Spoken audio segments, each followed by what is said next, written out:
Mas na parte física, achei que o Atlético venceu o jogo de hoje, né? No número de gols. Na altitude, eu acho que o empate é negociável, muito na linha do que vocês disseram, porque o Atlético é muito favorito no grupo, o Caracas não é uma equipe que assusta e o Atlético precisa, obviamente, ganhar os seus jogos fora de casa. Imagina que o Caracas, de repente, consegue uma vitória quando for atuar fora de casa contra o Cienciano, e aí o Atlético precisa reverter isso contra o próprio Caracas, mas eu acho que ainda há muita diferença de elenco. Olha os jogadores que entraram no Atlético hoje, que ainda tinha um Bernardo no banco que não jogou.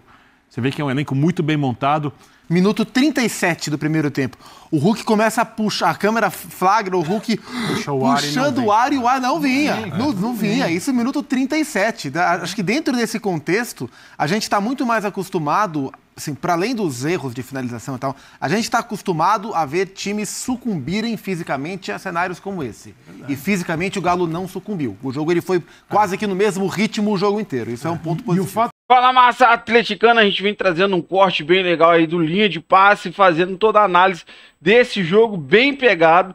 Certo que sim, o Galo poderia ter vencido, mas a gente vai dar graças a Deus aí por esse empate. Na altitude a gente sabe que é bem mais difícil jogar, então vamos acompanhar o vídeo aí, a análise completa do jogo do Galo e Cienciano.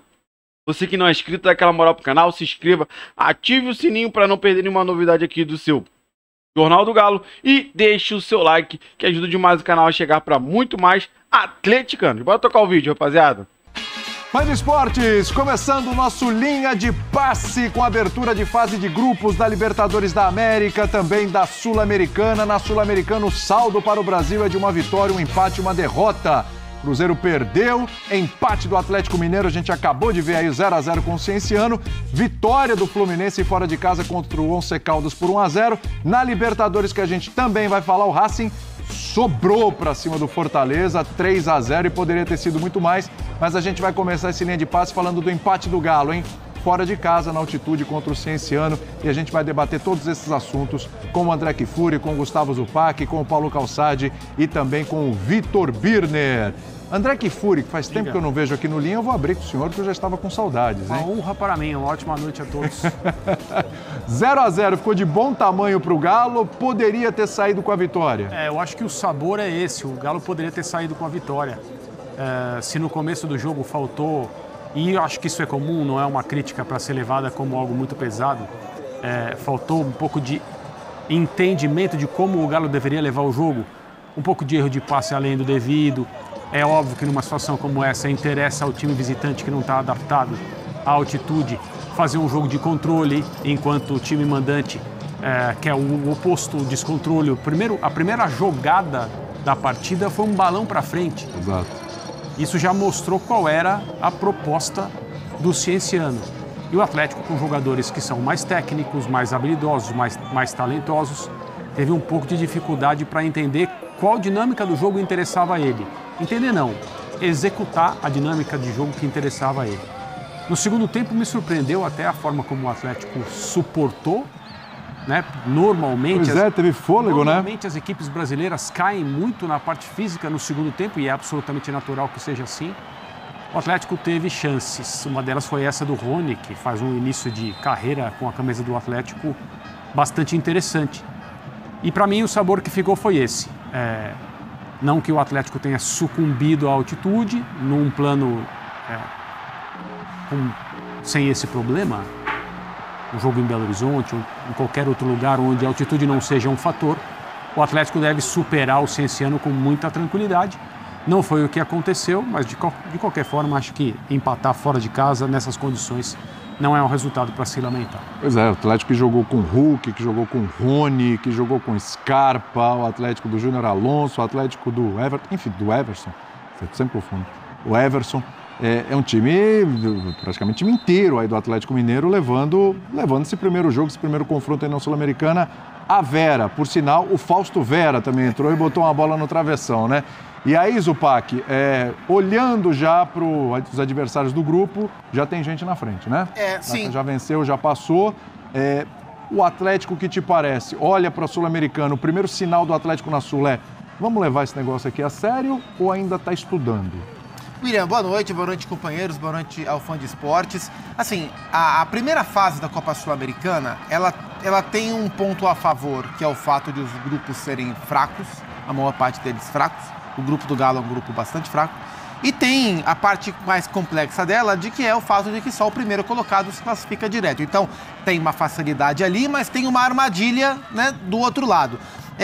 O Cuca tem dito, e o próprio Nicoletti falou isso no pré-jogo, que ele vê a Sul-Americana como a realidade mais factível para o Atlético erguer um troféu mais relevante do que o Campeonato Mineiro, mais até do que o Campeonato Brasileiro. É óbvio que ela é mais fácil que o Brasileiro, mas ela deveria ser tratada como prioridade em relação ao Brasileiro, sim ou não? Essa é outra discussão. Assim, pelo regulamento, pelos grupos, pela disposição dos grupos, se você empatar 1, 2 jogos fora de casa, vencer os seus jogos em casa, beliscar uma vitória fora, você vai passar em primeiro. Então, para efeitos de classificação, esse empate não foi ruim. Mas pelo que foi o jogo, o Galo poderia ter voltado com a vitória. Foi um jogo, embora a escalação do Galo sugestionasse um jogo mais de controle, foi um jogo de pouco controle de parte a parte. Foi um jogo muito, muito aberto, muito solto, com muito espaço para jogar de lado a lado. E de novo me chamou a atenção a dificuldade do Galo de resolver o confronto. O Galo contra o Grêmio no final de semana finalizou 22 vezes para fazer um gol e perdeu o jogo. O Galo hoje finalizou 16 vezes para não fazer o gol.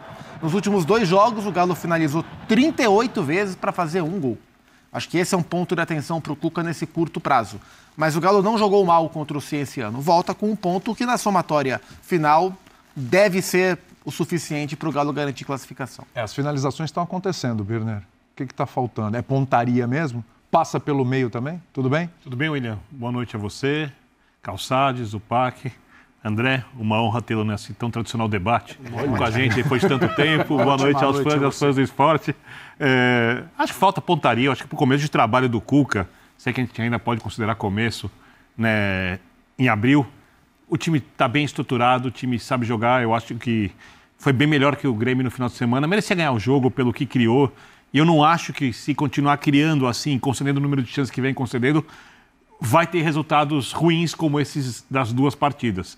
Na altitude, eu acho que o empate é negociável, muito na linha do que vocês disseram, porque o Atlético é muito favorito no grupo. O Caracas não é uma equipe que assusta e o Atlético precisa, obviamente, ganhar os seus jogos fora de casa. Imagina que o Caracas, de repente, consegue uma vitória quando for atuar fora de casa contra o Cienciano, e aí o Atlético precisa reverter isso contra o próprio Caracas, mas eu acho que ainda há muita diferença de elenco. Olha os jogadores que entraram no Atlético hoje, que ainda tinha um Bernardo no banco que não jogou.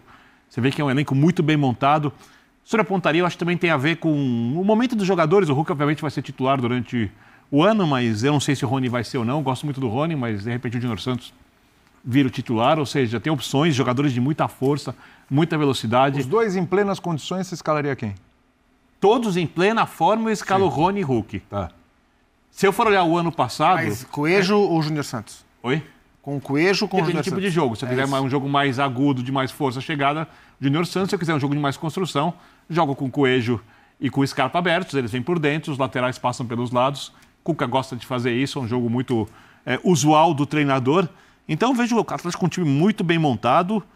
Só acho que o Atlético pode olhar o Campeonato Brasileiro não como o principal favorito, mas com mais carinho do que parece que o treinador, no discurso, falou. Tem que ver se internamente o discurso é igual ao que foi falado para nós. Que olhar as Copas para o Atlético tem custado caro, porque ele não tem conseguido o título nas Copas. E a Sul-Americana tem sido mais imprevisível do que a Libertadores. Exatamente, porque na hora que afunila, ainda tem os terceiros colocados da Libertadores que vão chegar lá na frente. E a gente tem acontecido alguns confrontos de quartas, de semifinais e tal, em Sul-Americana, até mesmo de oitavas, meio que inesperados e confrontos pesados. Você olha os começos da Libertadores e nos últimos anos, muito raramente a gente não vê chegarem nas fases finais e na decisão equipes que tinham pelo menos uma chance razoável. Na Sul-Americana, a gente tem visto mais surpresas. E o Galo, por apostar tudo nas Copas do ano passado, acabou não conseguindo estar na Libertadores. O finalista da Libertadores e da Copa do Brasil do ano passado... Quase foi rebaixado. Ele, na última rodada, teve chances reais, inclusive durante o jogo contra o Paranaense. Uma grande loucura isso. De ser rebaixado, uma grande loucura. Calçado, já vou passar a bola para você antes do Hulk. Pode ser? Vamos lá. difícil, né? Até porque a gente não está acostumado, principalmente os primeiros 15, 20 minutos ali, até adaptar. Quando a gente faz alguma ação ali, para recuperar o ar é mais difícil, queda muito tempo. Então até adaptar isso. Mas fora isso, nós sabíamos da dificuldade, queríamos a vitória, infelizmente não conseguimos. Jogo difícil, além da altitude, uma viagem muito cansativa que a gente pegou. A gente saiu do Rio Grande do Sul, do hotel, saímos, era 9 e pouca da manhã, chegamos aqui, já era 11 horas, horário local, 1 hora da noite no Brasil, então 14, 15 horas viajando é muito difícil. Mas assim, o mais importante é que a gente lutou até o final, enfrentando essas dificuldades aí. Agora é voltar para casa e já pensar no São Paulo, no Brasileiro. E esse é um título que o Atlético vai em busca, né? Bateu na trave na Libertadores do ano passado, você é o maior artilheiro do Atlético na história da Libertadores e pode conquistar mais um feito aí, esse título internacional. É o que você quer. É claro que quando a gente entra em qualquer competição, sempre é pensando grande, pensando em ganhar, pensando em conquistar títulos. E primeiro ano que a gente vai disputar a Sul-Americana junto com o Atlético aqui, né? Então vai ser um sonho ganhar esse título, né? Desculpa. Só 2 jogadores do nosso elenco que tem a Sul-Americana, acho que é o Rony e não lembro qual é o outro, agora não me recordo. Alan Franco. Então todo mundo está com esse gostinho, com essa vontade de realizar esse sonho de ganhar também. Começamos já num ambiente bem complicado, mas agora é bom para já voltar, retornar as forças aí. Temos dias para descansar agora, já enfrentar o São Paulo e voltar na Sul-Americana, pensar em fazer os pontos positivos em casa. Valeu. Sim, foi bom a gente ter chegado um dia antes, porque a gente conseguiu se adaptar no treinamento de ontem, treinador de goleiro, todo mundo pôde ajudar. Então a gente conseguiu pegar a velocidade da bola e no jogo a gente conseguiu até bloquear bem as finalizações deles. Eles tiveram algumas finalizações, a mais perigosa foi agora no final do jogo, onde estava um jogo mais aberto, mas no frigir dos ovos a gente mereceu a vitória, finalizamos mais, se não me engano 2 bolas na trave, mas infelizmente não veio o resultado positivo, mas não é de se lamentar um ponto aqui não, pelo que a gente jogou e com certeza vai ser valioso lá no final da primeira fase. E é um título que o Atlético vai com sangue nos olhos. Sim, é um título que a gente vai em buscar, vai em busca desse título. A gente sabe que outras equipes brasileiras às vezes acabam só valorizando a Sul-Americana quando chega na final. Não, nosso objetivo é sim chegar na final, buscar esse título para cada vez mais a gente colocar nosso nome na história do clube.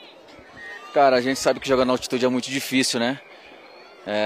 Às vezes a gente acaba perdendo um pouquinho de fôlego, mas a nossa equipe soube lidar bem com isso. Eu acredito que nós fizemos um bom jogo, né? Tivemos a paciência e a tranquilidade para propor nosso ritmo de jogo. Eu acredito que o time está de parabéns, né? A gente queria os 3 pontos, mas infelizmente não veio. Um ponto lá na frente vai ser muito importante para a gente. É seguir descansar agora. Temos uma viagem muito longa aí pela frente, é descansar, que domingo a gente tem outro jogo aí. Tem muito jogador que tem história na Libertadores, o Hulk lembrou aqui, só o Rony e o Alan Franco tem o título da Copa Sul-Americana, então é um título que vocês vão atrás, vão em busca, está iniciando uma trajetória agora, mas é com sangue nos olhos até o final. Com certeza, eu estava falando para os Carpinha, cara, tudo tem um propósito, né? Para eu estar aqui, graças a Deus eu já tenho, né, a Sul-Americana e pretendo ser bicampeão sul-americano, então é com esse pensamento, é com esse foco que nós vamos conseguir nosso objetivo. O discurso está bem afinado quanto a foco na Sul-Americana, né? Quanto a querer o título da Sul-Americana, quanto a levar a sério a Sul-Americana desde o começo e tal. Agora, o Everson falou uma coisa interessante, porque o Zupac destacava aqui a questão das chances criadas pelo Atlético Mineiro, lembrando até do jogo contra o Grêmio, né? O número de chances criadas, o número de chutes a gol nessas 2 partidas. Porém, o Everson chama a atenção para algo, assim, o Atlético também ofereceu boas possibilidades para o adversário que, por deficiência técnica, não soube aproveitar também, né, Calçado? Olá, William, companheiros, boa noite para você que nos assiste. Eu tenho muita dificuldade, quando você está falando de altitude, de você analisar profundamente questões técnicas do jogo e não perceber que a altitude pode influenciá-las. Fora a logística também, né? Essas 14 para ir, são 14 para ir, 14 para voltar, é mais de 24 horas, supera um dia essa brincadeira. Isso significa que recuperação e treino não vai existir. Mas isso vale para todo mundo, infelizmente é assim. O que eu vejo é, você debateu num dia de 3.400 metros um jogo, se o Galo fez tal movimento correto, se o Atlético poderia ter sido melhor. Quando o Hulk disse que... E o Hulk é uma máquina, né? Sim. O Hulk é uma máquina. Tem uma hora que ele deu um pique ali. Ele é uma máquina, com a idade que ele tem, já passou dos 30 faz tempo, está a caminho dos 38. 40. ele tem um cuidado com o físico que sem o físico ele não existe, porque ele é uma combinação do futebol que ele tem com o físico. É um negócio maravilhoso, assim, o que ele foi capaz de fazer com aquilo que a natureza, Deus lhe deu. Então esse cara, a recuperação, quando ele fala isso, claro que no movimento para trás, você não está correndo com a mesma velocidade. Então assim, julgar com precisão como é que foi o time, eu acho que o Galo não está pronto ainda para a temporada. Quem é que está? Né? Quem é que está pronto? Sim, Tinindo. Flamengo, com o Felipe Luiz está mais próximo, mas é só um. O Botafogo não está, o Palmeiras não está, o Inter, quem sabe. Então, assim, a gente está muito longe. Eu acho que o Galo fez um jogo que ele não queria ser conduzido pelo Cienciano. O Cienciano não pode conduzir. A outra coisa é você controlar o jogo, aí já é mais difícil. Mas se o adversário te conduzir, aí você vai para as cordas, porque ele impõe a velocidade dele, o jogo dele. E assim, o Cienciano chutou 10 vezes. Ele acertou o travessão, mas não acertou o gol.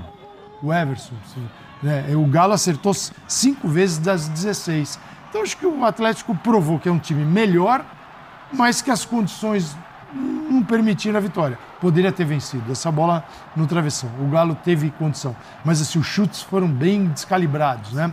Sim, em altitude, cara, acontece um monte de coisa que a gente não vê às vezes.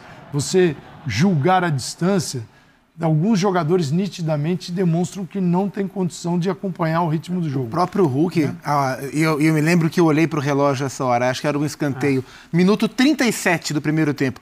O Hulk começa a puxar, a câmera flagra o Hulk puxando o ar e o ar não vinha. Não vinha. Isso minuto 37. Acho que dentro desse contexto, a gente está muito mais acostumado, assim, para além dos erros de finalização e tal, a gente está acostumado a ver times sucumbirem fisicamente a cenários como esse. Verdade. E fisicamente o Galo não sucumbiu. O jogo ele foi quase que no mesmo ritmo o jogo inteiro. Isso é um ponto positivo. E o fato de não ser visível não significa que eles não tenham sofrido e diminuído sua capacidade para interagir. Claro. O que eu acho legal observar é o seguinte, a gente está falando de primeira fase, classificação, hoje, 1º de abril. Em menos de 2 meses, no finalzinho de maio, nós terminamos com a primeira fase de grupos de Libertadores e Sul-Americana. Em 60 dias, haverá um outro ano no futebol brasileiro, porque vai parar para o Mundial, aí vai abrir janela de contratações, jogadores que poderão sair, jogadores que poderão chegar, e muito disso motivado pelo que vai acontecer nesta etapa de classificados ou não em Libertadores e Sul-Americana, e também em função de Campeonato Brasileiro, que serão 12 jogos até a parada do campeonato. Então, cara, estamos falando, todo esse cenário de análise tem 2 meses, os próximos 2 meses. Depois, a gente tem que parar para observar o que vai ser o retorno. E é um retorno mesmo, depois de um período longo. Os times darão inicialmente 1 semana, 10 dias, aí depende de cada time, de férias para recuperar, treinamentos, uma pré-temporada maior, um treino no meio da temporada maior do que eles tiveram no início do ano e alguns com outros jogadores. Sim. Então nós vamos falar desse ano esse ano que termina daqui 2 meses. Mas assim, o André até queria falar, né, André? A estratégia do Atlético para enfrentar a altitude ou minimizar foi diferente do que faz a maioria, né? Do que faz a maioria dos clubes brasileiros, que vai com aquele protocolo, entre aspas, de chegar em cima da hora, né? Você vai para uma outra cidade e chega onde você vai jogar o quanto mais próximo você puder do horário do jogo. Isso é uma tentativa de fazer os efeitos da altitude serem minimizados. O Atlético chegou um dia antes para fazer a adaptação técnica. Porque os zagueiros que disputam as bolas pelo alto, os goleiros que têm que defender os chutes que vêm de qualquer lugar, e os caras chutam mesmo. Sim. Eles precisam se acostumar o quanto antes com a velocidade da bola, as reações da bola são diferentes. É claro, né? Um dia antes talvez seja até mais complicado, porque eventualmente alguém já começa a sentir. Certeza. E você tem que balancear as coisas, né? Risco-benefício. Mas na parte física, achei que o Atlético venceu o jogo de hoje, né? No número de gols, não conseguiu. Os gandulas não ficam calibrando a bola. Também. Porque a bola fica mais leve ainda, naquele bexigão, aí ninguém segura. Bom, rapaziada, esse foi o corte que eu trouxe para vocês aí do Linha de Passe, falando muito sobre esse jogo, essa estreia do nosso Galão da Massa na Sul-Americana. Um jogo que a gente já sabia que seria difícil pela altitude. O Galo chegou ontem, né? Saiu direto lá do jogo do Grêmio, foi direto para lá. Então a gente sabia que essa altitude atrapalharia muito, né? Quem viu o jogo, cara, o Galo se comportou muito bem. Só que foi um jogo muito aberto. Foi mais pro Galo. A gente teve mais oportunidade de fazer o gol. Mas o Cienciano também teve alguns contra-ataques, alguns lances, tá? Então foi um jogo muito franco. Mas o Galo sim poderia ter vencido esse jogo. Infelizmente, a gente poderia estar trazendo aí uma vitória, né? Que caberia muito bem no jogo. O Hulk, um dos que jogou muito, quase fez um gol olímpico, mas infelizmente a gente traz um empate, né? Trazemos um gol, trazemos um ponto, desculpa. Então a gente também não pode desvalorizar esse empate por toda a condição do jogo. Então o Galo sim vai com força para ganhar essa Sul-Americana. Então a gente vai acompanhar aí. Se tiver mais informações, a gente vai trazer para vocês. E quero que você que viu o vídeo até o final agora, compartilhe com a gente sua opinião de tudo que foi falado aí, tá bom? Você que não é inscrito, dá aquela força pro canal, se inscreva, ative o sininho para não perder nenhuma novidade aqui do seu Jornal do Galo e deixe o seu like que ajuda demais o canal a chegar para muito mais atleticanos. Valeu, rapaziada, um grande abraço.